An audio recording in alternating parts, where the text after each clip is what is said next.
they're kind of to me like Oregon in the CFP, where I've talked about Oregon. We've talked about it. Like they got to, as long as they keep winning, if you have Ohio State and Cincinnati, and what if Alabama's a 2-loss?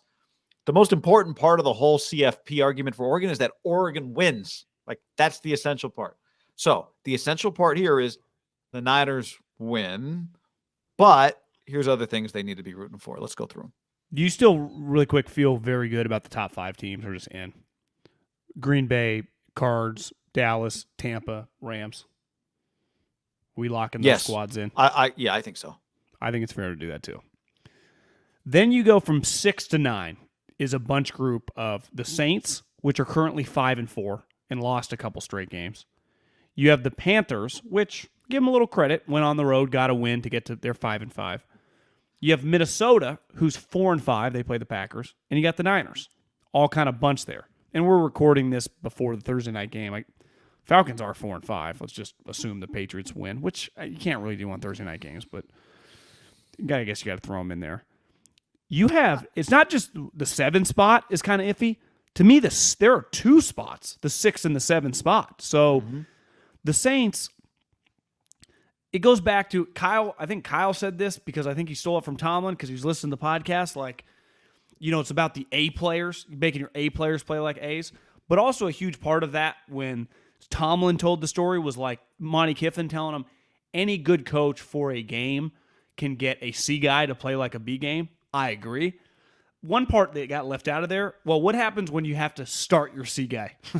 When your B guy is injured and you got to start your C guy? And that, like, the Saints, they're on to Trevor Siemian. So Trevor Siemian has to start out. I'm with you. Sean Payton, we saw that list. He makes like $15 million. Their defense is solid. Obviously, Kamara's a star. But anytime he's your starting quarterback, just going on the road, like that's not a lock to win that game. And just even if they beat the Eagles, just keep winning.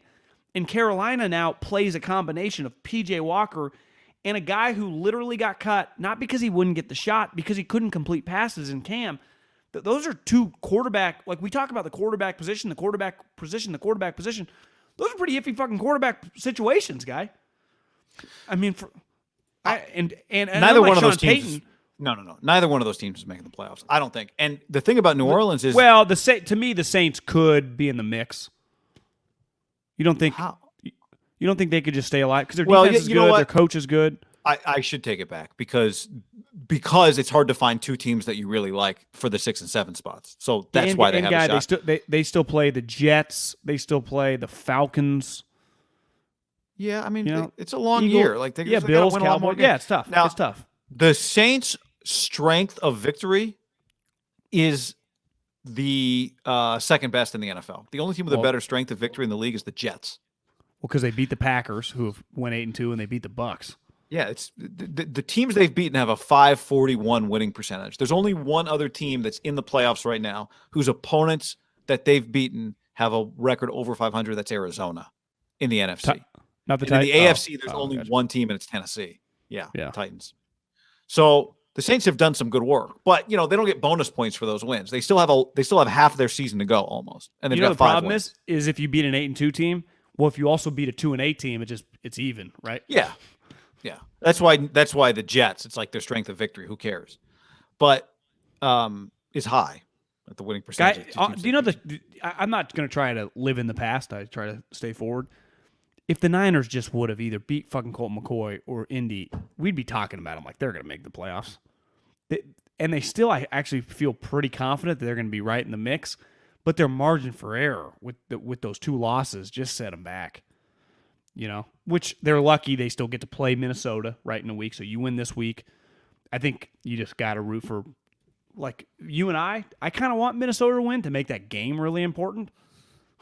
So I'm personally rooting for Minnesota, but big picture, like if you want the Niners, you just want to get them out of the way. Yeah, you want Minnesota to lose. But definitely you're rooting for the Eagles and football team this week. You want Philly to beat New Orleans, right? And then Philly's 5-6, and New Orleans is 5-5, but whatever. You already beat the Eagles. Exactly. Did you say you want Carolina to lose? Yeah, football team. Root for Heineke. And then I think the other, unless you take an Atlanta seriously. I think Carolina will naturally play its way out of it.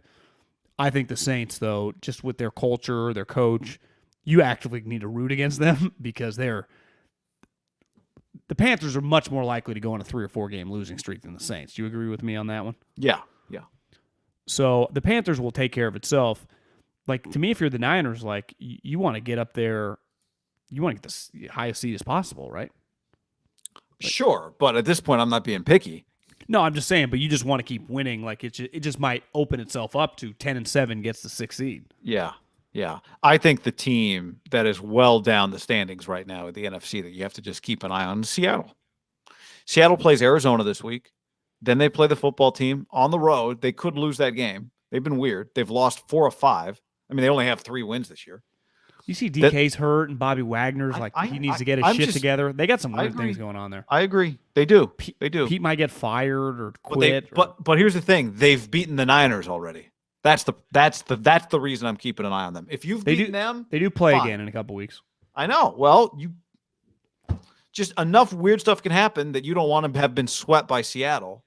Are they going to win all these games? I don't know. But could they beat? If I told you they win their next 4, you'd go, well, I counted them out again like I do almost every year, and then it turns out they're in the mix. Arizona, Washington, the Niners, and the Texans.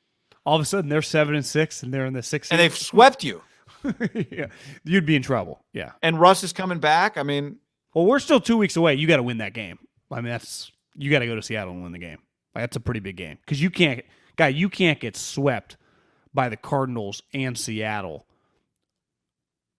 And yeah, that'd be a problem. That'd be tough. Unless you sweep the Rams. And you'd have to win all these other games, and you'd need Seattle to start losing. Like, if Seattle were to sweep you and then go on a winning streak while they're doing that, you'd be in trouble, right? Right. So and it feels like Seattle could. I would say you're losing other games. Well, then you're right. There, I didn't. You need to root for Arizona to beat them and just knock them the fuck out. Because at 3-7, they're done. They're in trouble. They got weird shit going on. But there's 4-6. Then you said they play the football team. They'll probably be favored in that game. And they're 5-6, and now they're in the position to play you for a lot going on. It's right? like their version of the Rams game last week for the Niners. Yeah, except they're one game under 500. Yeah, and potentially you're 6-5, so that game's for all the marbles. And then all of a sudden you're 6-6. They beat you. They're 6-6. Well, they jump you because they beat you twice. You're right. I'd keep an eye on them. Just they are the boogeyman. They are just. But if Russ is off and the finger's not right, and the 19 hours a day doesn't get him right, and DK now is mad at everyone, and they could implode like this.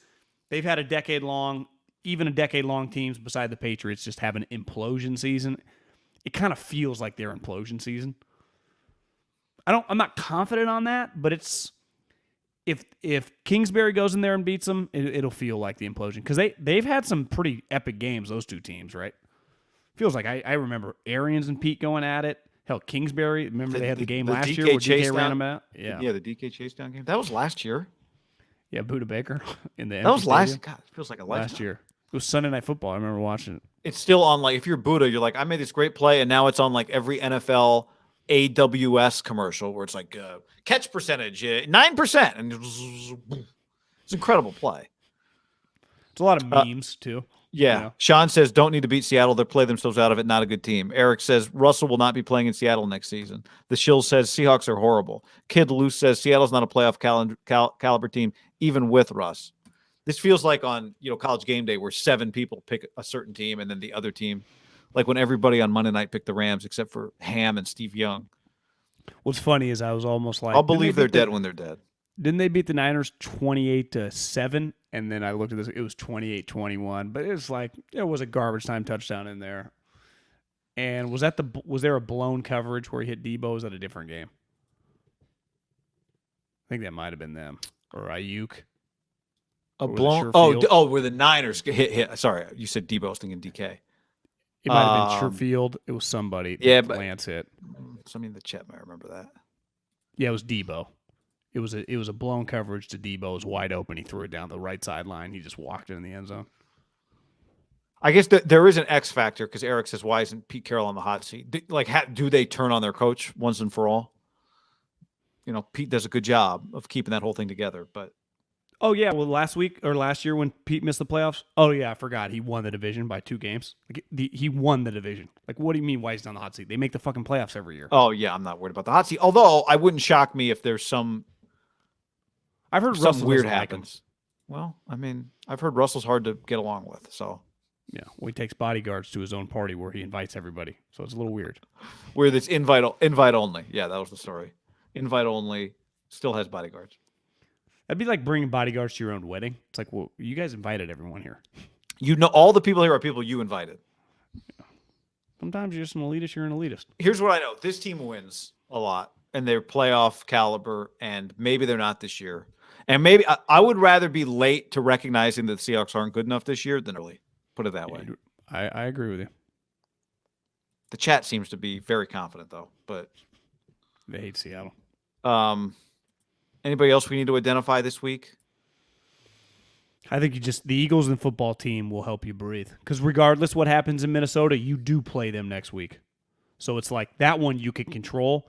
The Saints and Carolina, a little out of your control. You don't play them. To me, the Minnesota thing, if you had to rank them, they're the last on the importance. At minimum, you want either the Saints or Carolina, one of those two teams to lose. Minnesota, you root for them to lose unless you're gambling on them, then you want them to win. But to me, it's not as important because you get to fucking line up with them a week from now. And best case, I mean, you probably have the same record, right? If they do upset, you beat the Jags, boom, 5-5. That's good for our business. I kind of want them to win because I think that makes that game really important. And I want that game to I understand. I look at it like, do you think 6-2, you agree, you feel, if I told you right now the Niners go 6-2 down the stretch, that means they were 10-7 team. 10-7, you're in the dance. Right. You'd feel good about that. How would you, like, looking at the schedule, you go, okay, who are the two? That means you got to beat, right? Some combination of Tennessee, the Rams again. You got to beat the Falcons. You got to beat the Bengals. You got to beat Seattle. I don't care what Seattle's record when you play them is, by the way. No, I know. Yeah, cool. Minnesota. You got to go there. Yeah, you got to win these games. So actually, it wouldn't be 6-2. You would have gone 7-2 over your last 9 because you just beat the Rams, right? You count the Rams game, yeah. That's what you got to do. Go do it. I think it's the position possible. they put themselves in. I do too. I actually think 9-8. You'd have, depending on how it all shakes out. You're not dead, but more. But some tiebreakers might come into play there. Yeah, then you better beat Minnesota head to head. Yeah. Who knows? I don't think Atlanta's going to be there, but you better beat Atlanta. Well, that's where the 9-8 thing. Like, okay, you beat Jacksonville. But let's say Minnesota loses to Green Bay, but then Minnesota beats you, and then all of a sudden they're 5-6, and they climb back, and then they get to 9-8. You're at 9-8, but they beat. It's just you do have to win the games that are of the teams that you're playing in this mix, and the only team that you're playing right now in this mix is Minnesota, and potentially Seattle.